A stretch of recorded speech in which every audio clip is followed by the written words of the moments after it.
बिछड़ा कुछ इस अदा से कि रुत ही बदल गई, एक शख्स सारे शहर को वीरान कर गया।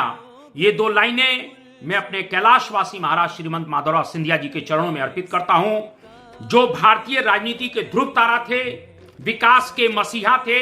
और मैं कह सकता हूं कि ग्वालियर चंबल संभाग को अगर पहचान किसी के माध्यम से मिली है तो हमारे बड़े महाराज साहब के माध्यम से मिली है।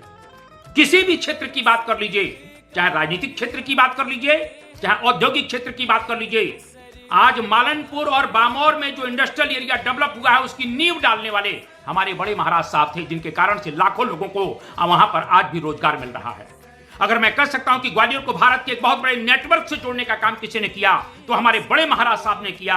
यहां तक कि भारत की पहली शताब्दी ट्रेन भी जो चली वो ग्वालियर से कुलना के दिल्ली के बीच में चली। मैं कह सकता हूं कि खेल कूद के क्षेत्र में इस प्रकार से स्टेडियमों का निर्माण या बड़े पैमाने पर दूधिया रोशनी में पहला मैच अगर कहीं खेला गया तो हमारे बड़े महाराज साहब के कारण ग्वालियर में खेला गया। शिक्षा के क्षेत्र में सर मैं कह सकता हूं जो ट्रिपल आईटीएम है वो कुलना के हमारे बड़े महाराज साहब की देन है। और शिक्षा के जगत में कुलना के भारत अगर विश्व पटल पर आया तो हमारे बड़े महाराज साहब के कारण आया।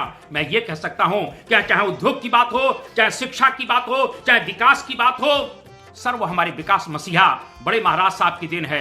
मैं उनके चरणों में शत शत नमन करता हूं।